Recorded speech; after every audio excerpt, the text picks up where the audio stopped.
Hi,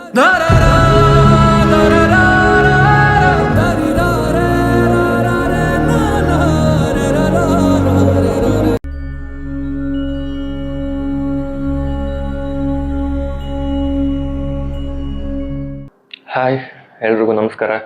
ತುಂಬ ದಿನ ಆಗಿತ್ತು ವಿಡಿಯೋ ಮಾಡಿ, ಬಟ್ ಇವತ್ತು ಬೆಳಿಗ್ಗೆ ಒಂದು ವಿಡಿಯೋ ನೋಡಿದಾಗ ತಡ್ಕೊಂಡಿರ್ಲಿಕ್ಕಾಗಲಿಲ್ಲ. ಸೊ ಇವತ್ತು ವಿಡಿಯೋ ಮಾಡಲೇಬೇಕು ಅಂತೇಳಿ ಸ್ಟಾರ್ಟ್ ಮಾಡಿದೆ. ತುಂಬ ಬ್ಯುಸಿ ಇದ್ದಿದ್ದ ಕಾರಣ ನಾನು ತುಂಬ ವಿಡಿಯೋಗಳನ್ನ ಮಾಡಲಿಕ್ಕಾಗಲಿಲ್ಲ. ತುಂಬ ಸ್ಕಿಪ್ಪಬಲ್ ಆಯಿತು. ನನ್ನ ಶೆಡ್ಯೂಲ್ ಕೂಡ ಸ್ವಲ್ಪ ಬ್ಯುಸಿ ಇತ್ತು ವರ್ಕ್ಸ್ ಫ್ಲೋ ಅಲ್ಲಿ. ಸೊ ಹಾಗಾಗಿ ತುಂಬ ವಿಡಿಯೋ ಮಾಡೋಕ್ಕಾಗಿರಲಿಲ್ಲ.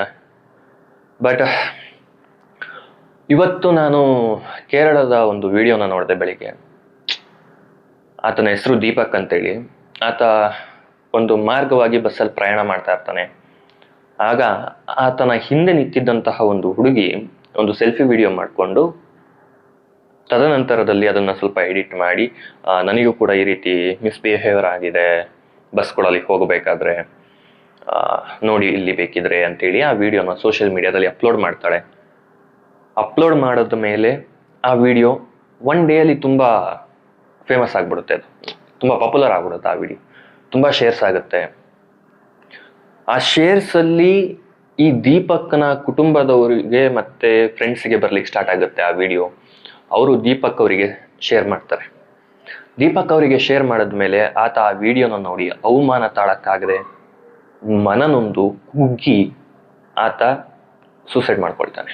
ತದನಂತರದಲ್ಲಿ ಪೊಲೀಸವರು ಏನಾಗಿರ್ಬೋದು ಇದು ಏನು ಅಂತೇಳಿ ಆ ವಿಡಿಯೋನ ಎಕ್ಸಾಮಿನೇಷನ್ ಮಾಡಿದಾಗ ಅದರಲ್ಲಿ ಗೊತ್ತಾಗುತ್ತೆ ದೀಪಕ್ ಅವರಿಗೆ ಯಾವುದೇ ರೀತಿಯ ಇಂಟೆನ್ಷನ್ ಇರಲಿಲ್ಲ ಆ ಹುಡುಗಿನ ಟಚ್ ಮಾಡಬೇಕು ಅಥವಾ ಆಕೆ ಜೊತೆ ಮಿಸ್ಬಿಹೇವಿಯರ್ ಮಾಡಬೇಕನ್ನೋ ರೀತಿ ಯಾವುದೇ ರೀತಿಯ ಇಂಟೆನ್ಷನ್ ಇರಲಿಲ್ಲ ಅನ್ನೋದು ಗೊತ್ತಾಗುತ್ತೆ. ತದನಂತರದಲ್ಲಿ ಆಕೆಗೆ ಕೇಳ್ತಾರೆ, ಏನಕ್ಕೆ ನೀನು ಈ ಥರ ಮಾಡಿದೆ, ಏನಕ್ಕೆ ಈ ವಿಡಿಯೋ ಮಾಡಿದೆ? ಆಕೆ ಏನಂತ ಹೇಳ್ತಾಳೆ ಅಂತ ಅಂದರೆ, ನನಗೆ ಈ ವಿಡಿಯೋ ಇಷ್ಟೆಲ್ಲ ಹೋಗುತ್ತೆ ಅನ್ನೋದು ನನಗೆ ಗೊತ್ತಿರಲಿಲ್ಲ, ಈಗೆಲ್ಲ ಆಗ್ತದೆ ಅನ್ನೋದು ನನಗೆ ಗೊತ್ತಿರಲಿಲ್ಲ ಆಕೆ ಹೇಳ್ತಾಳೆ. ಸೊ ಇಲ್ಲಿ ನಾವು ಯೋಚನೆ ಮಾಡಬೇಕಾಗಿದೆ. ಒಬ್ಳು ಹೆಣ್ಮಗಳು ಒಂದು ಬಸ್ಸಲ್ಲಾಗಿರ್ಬೋದು, ಒಂದು ಪಬ್ಲಿಕ್ ಪ್ಲೇಸ್ ಎಲ್ಲಿ ಆದರೂ ಆಗಿರ್ಬೋದು, ಯಾರೋ ಒಬ್ರು ಮಿಸ್ಬಿಹೇವಿಯರ್ ಮಾಡ್ತಿದ್ದಾರೆ ಅಂತ ಅಂದರೆ ಹೊಡೆಯಲ್ವಾ ನೀವು? ಸುಮ್ಮನೆ ಈ ರೀತಿ ಸೆಲ್ಫಿ ವಿಡಿಯೋಗಳು ಮಾಡ್ಕೊಂಡು ಬರ್ತೀರಾ, ಅವನಿಗೆ ಬೈತೀರಾ, ಹೊಡಿತೀರಾ, ಅಥವಾ ತುಂಬ ದೊಡ್ಡ ಗಲಾಟೆನೇ ಆಗ್ಬಿಡುತ್ತೆ ಅದು. ಅಂಥದ್ರಲ್ಲಿ ಈ ಸೆಲ್ಫಿ ವಿಡಿಯೋನ ಅಷ್ಟು ನಂಬಿ ಅದನ್ನು ಇಷ್ಟು ಪಾಪ್ಯುಲರ್ ಮಾಡಿ, ಈ ವಿಡಿಯೋದಲ್ಲಿ ನಾನು ಕೇಳ್ಕೊಳ್ಳೋದೇನು ಅಂತ ಅಂದರೆ, ಎಕ್ಸ್ಪೆಷಲಿ ಕೇರಳ ಗೌರ್ಮೆಂಟಿಗೆ ನಾನು ಕೇಳೋದೇನಂತಂದರೆ, ಆಕೆ ಯಾರಿದ್ದಾಳೆ ಅವಳಿಗೆ ಶಿಕ್ಷೆ ಆಗಲೇಬೇಕು.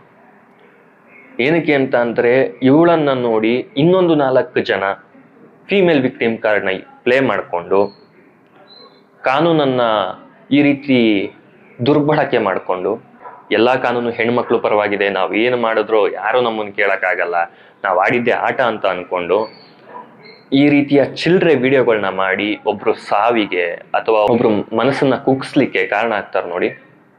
ಇವರ ಎಲ್ಲರನ್ನು ಕಮ್ಮಿ ಆಗ್ತಾರೆ. ಈಕೆಗೆ ಶಿಕ್ಷೆ ಆದರೆ ಈಕೆನ ಇನ್ಸ್ಪಿರೇಷನ್ ಆಗಿ ತಗೊಂಡು ನಾನು ಒಂದು ಆ ಥರದ ಕಂಟೆಂಟ್ ಮಾಡಿಬಿಟ್ಟು ಬಿಟ್ಬಿಡ್ತೀನಿ, ಇಲ್ಲ ಈ ಕಾನೂನಾತ್ಮಕವಾಗಿ ಏನು ಒಂದು ವಿಕ್ಟಿಮ್ಸ್ ಕಾರ್ಡ್ ಇದೆ ಅದರೊಳಗಡೆ ಒಂದು ಪ್ಲೇ ಮಾಡಿಬಿಡ್ತೀನಿ, ವೈರಲ್ ಆಗಿಬಿಡ್ತೀನಿ ನೈಟ್ ಆ್ಯಂಡ್ ನೈಟು ಅಂತ ಅಂದ್ಕೊಂಡು ಮಾಡುವಂತಹ ಹೆಣ್ಣು ಮಕ್ಕಳಿಗೆ ಬುದ್ಧಿ ಕಲಿಸ್ಬೇಕು ಅಂತ ಅಂದರೆ, ಅಥವಾ ನೆಕ್ಸ್ಟು ಹೆಣ್ಣುಮಕ್ಳು ಬುದ್ಧಿ ಕಲಿಬೇಕಂದ್ರೆ ಈಕೆಗೆ ಶಿಕ್ಷೆ ಆಗಲೇಬೇಕು. ಈಕೆಗೆ ಶಿಕ್ಷೆ ಆದ್ರೇ ಬೇರೆ ಯಾವುದೇ ಹೆಣ್ಣು ಮಗಳು ಈ ರೀತಿಯ ವಿಡಿಯೋ ಮಾಡಲಿಕ್ಕೆ ಅಥವಾ ಸುಮ್ಮನೆ ಇನ್ಸ್ಟಾಗ್ರಾಮ್ನ 4 ಲೈಕ್ಸು ಕಮೆಂಟ್ಸಿನ ಆಸೆಗೆ, ಫಾಲೋವರ್ಸ್ನ ಆಸೆಗೆ ವಿಡಿಯೋ ಮಾಡುವಂತಹ ಹೆಣ್ಣು ಮಕ್ಕಳು ಸ್ವಲ್ಪ ಕಂಟ್ರೋಲ್ ಆಗ್ತಾರೆ. ಇನ್ನೊಬ್ರು ಜೀವನದ ಜೊತೆ ಆಟ ಆಡೋಕ್ಕೂ ಮುಂಚೆ ಸ್ವಲ್ಪ ಯೋಚನೆ ಮಾಡಿ. ಈ ಹುಡುಗಿ 4 ಲೈಕ್ಗೋಸ್ಕರ ಮಾಡಿದಂಥ ಈ ವಿಡಿಯೋ ಆತನ ಪ್ರಾಣವನ್ನೇ ತಗೊಳ್ತು. ಈಗ ಆ ಕುಟುಂಬ ಅನಾಥ. ಯಾಕಂದರೆ ಆ ಕುಟುಂಬನ ನೋಡ್ಕೊತಿದ್ದಂಥವ್ರು ದೀಪಕ್ ಅವರು. ಸ್ವಲ್ಪ ಯೋಚನೆ ಮಾಡಿ, ಯಾವ ವಿಡಿಯೋನ ಶೇರ್ ಮಾಡಬೇಕು, ಯಾವ ವಿಡಿಯೋನ ನಾವು ಕಂಟೆಂಟ್ ಆಗಿ ಮಾಡಬೇಕು, ಯಾವ ವಿಡಿಯೋನ ಕಂಟೆಂಟ್ ಆಗಿ ಮಾಡಬಾರ್ದು. ನಾಟ್ ಓನ್ಲಿ ಪರ್ಟಿಕ್ಯುಲರ್ ಆಗಿ ಈ ಕೇರಳದಲ್ಲಿ ನಡೆದಿದ್ದ ಈ ವಿಡಿಯೋ, ಈ ಥರದ್ದು ಈ ಹಿಂದೆ ನಾಟ್ ಈ ಥರ ಬಟ್ ಫೀಮೇಲ್ ವಿಕ್ಟಿಮ್ ಕಾರ್ಡ್ಗಳನ್ನ ಇಟ್ಕೊಂಡು ಆಟ ಆಡುವಂಥದ್ದು ತುಂಬ ನಡೆದಿದೆ ಈ ಹಿಂದೆನೂ ಕೂಡ. ತುಂಬ ವೀಡಿಯೋಸ್ಗಳು ನಾರ್ಮಲ್ ಆಗಿ ಸೋಷಿಯಲ್ ಮೀಡಿಯಾಗಳಲ್ಲಿ ನಾವು ನೋಡ್ತಾ ಇದ್ದೀವಿ. ಎಲ್ಲೋ ಒಂದೆರಡು ಕಡೆ ಅಲ್ಲ, ತುಂಬ ಕಡೆ ಹಸ್ಬೆಂಡ್ ಮರ್ಡರು, ವೈಫು, ಸೊ ತುಂಬ ನೋಡಿದ್ದೀವಿ ಇದನ್ನು ನಾವು. ಸೊ ಅಂಥವ್ರೆಲ್ಲರೂ ಬುದ್ಧಿ ಕಲಿಬೇಕು ಅಂತ ಅಂದರೆ ಇಂಥವರಿಗೆಲ್ಲ ಶಿಕ್ಷೆ ಆಗಲೇಬೇಕು. ಇವರಿಗೆಲ್ಲ ಶಿಕ್ಷೆ ಆದ್ರೇ ಮುಂದೆ ಬರೋಂಥವರಿಗೆ ಬುದ್ಧಿ ಕಲಿಯುವಂಥದ್ದು. ಭಾರತ ಸರ್ಕಾರಕ್ಕೆ ಒಂದೇ ಒಂದು ಕೇಳ್ಕೊಳ್ತೀನಿ, ಸರ್ ದಯವಿಟ್ಟು ಈ ಫೀಮೇಲ್ ಕಾನೂನು ಏನಿದೆಯಲ್ಲ ದಯವಿಟ್ಟು ಇದನ್ನೆಲ್ಲ ತೆಗೆದುಬಿಡಿ ಸರ್. ನೀವು ಈ ಭಾರತ ಸರ್ಕಾರ ಈ ಫೀಮೇಲ್ಗೆ ಕಾನೂನು ಈ ಇದೇನು ಮಾಡ್ತಲ್ಲ, ಇದು ಮಾಡಿದಾಗ ಒಂದು ಧ್ಯೇಯ ಇತ್ತು, ಏನು ಹೆಣ್ಣು ಮಕ್ಕಳಿಗೆ ತೊಂದರೆ ಆಗಬಾರದು ಅನ್ನೋದು. ಬಟ್ ಇವತ್ತು ಈ ಕಾನೂನುಗಳಿಂದಾಗಿ ಗಂಡು ಮಕ್ಕಳಿಗೆ ತೊಂದರೆ ಆಗ್ತಾ ಇದೆ, ನಮ್ಮಂತ ಗಂಡು ಮಕ್ಕಳಿಗೆ ತೊಂದರೆ ಆಗ್ತಾ ಇದೆ. ಯಾಕಂದ್ರೆ ಗೊತ್ತಿಲ್ಲ ನಾಳೆ ನಾವು ಬಸ್ಸಲ್ಲಿ ಪ್ರಯಾಣ ಮಾಡಬೇಕಾದ್ರೆ ಯಾರು ಎಲ್ಲಿಂದ ವಿಡಿಯೋ ಮಾಡ್ತಾರೆ ಅಂತೇಳಿ. ಯಾಕಂದ್ರೆ ನಾವು ಎಲ್ಲೋ ಒಂದು ಮುಂದೆ ನೋಡ್ತಾ ಇರ್ತೀವಿ, ಹಿಂದೆಯಿಂದ ವಿಡಿಯೋ ಮಾಡ್ಬಿಟ್ಟು ನೋಡಿ ಈತ ಅಲ್ಲಿ ಯಾರಿಗೊಬ್ರಿಗೆ ಮಿಸ್ಬಿಹೇವ್ ಮಾಡ್ತಿದ್ದಾನೆ, ಮುಗಿದೋಯ್ತು. ಸೊ ದಯವಿಟ್ಟು ಈ ಹೆಣ್ಣು ಮಕ್ಳಿಗಿರೋಂಥ ಕಾನೂನನ್ನ ದಯವಿಟ್ಟು ಭಾರತ ಸರ್ಕಾರ ಆದರೆ ಕಡಿಮೆ ಮಾಡಿ ಈ ಕಾನೂನನ್ನ. ಇಲ್ವಾ ಗಂಡು ಮಕ್ಕಳನ್ನ ಸುರಕ್ಷಿತವಾಗಿ ನಾವುಗಳು ಸುರಕ್ಷಿತವಾಗಿರುವ ಥರ ಒಂದಷ್ಟು ಕಾನೂನಾದ್ರೂ ಸೃಷ್ಟಿ ಮಾಡಿ, ಈ ಥರದ ಹೆಣ್ಣುಮಕ್ಕಳು ಯಾರಿದ್ದಾರೆ ಇವ್ರುಗಳಿಗೆ ಒಂದು ಶಿಕ್ಷೆಯನ್ನು ಕೊಡಿ, ಒಂದು ಕಠಿಣ ಶಿಕ್ಷೆಯನ್ನೇ ಕೊಡಿ.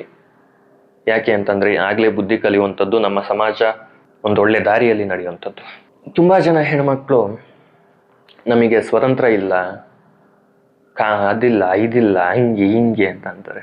ನಿಮ್ಗೆ ತಿಳಿದಿರಲಿ, ತ್ರೇತಾಯುಗದ ಕಾಲದಲ್ಲಿ ರಾಣಿ ಕೈಕೆಯವರು ದಶರಥ ಮಹಾರಾಜರ ಜೊತೆ ನಿಂತು